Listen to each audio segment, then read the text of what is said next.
I understood that one day the police would be used to enforce some kind of terrible mandate upon the people. And I knew that I sure as hell did not want to be programmed by those brothers and sisters who were telling me that to do this job, you had to program your mind in us versus them. This is how you're going to feel after 30 seconds of fighting for your life. Traveling trail, vroom, vroom, vroom, vroom, traveling trail. What can we know, and how do we know it?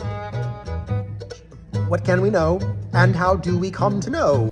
And I knew that I sure as hell did not want to be programmed by those brothers and sisters who were telling me that to do this job, you had to program your mind in us versus them. I had already had a taste of the non-binary brother who I called Yeshua, the one who was inviting me into a field out there that was beyond right and wrong.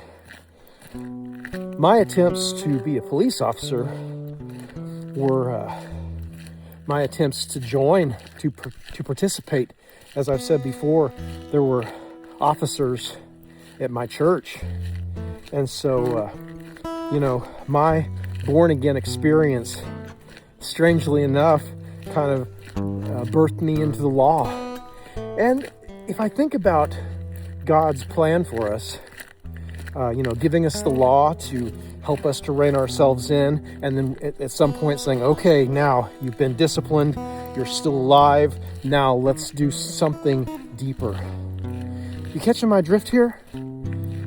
So when I was 28 years old and I saw what I saw right after 9/11, and I was in law enforcement, and then one night when I was on the midnight shift, so tired, it was so difficult for me to stay awake, for me to just be prowling about searching for evildoers that I never ever saw.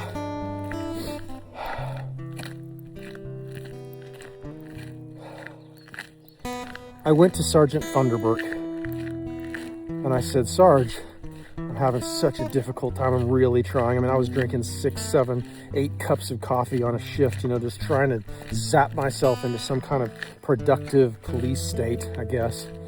And Sergeant Funderburk said to me, look, here's how you keep yourself awake. It's us versus them. And you go out there and you find them. You get them, probable cause, anything to get your nose into that vehicle. And so whatever you can find, and that's going to keep you awake, son. And I was just like, oh God, I knew I couldn't do that. I knew that I was not called to encounter my fellow human being wearing this uniform that was being so misused. Why? Why must it be us versus them? To be a protector, a servant of the people should not be us versus them. Those are the teachings that I received. That was the initiation ceremony I got, and apparently it was the initiation I needed.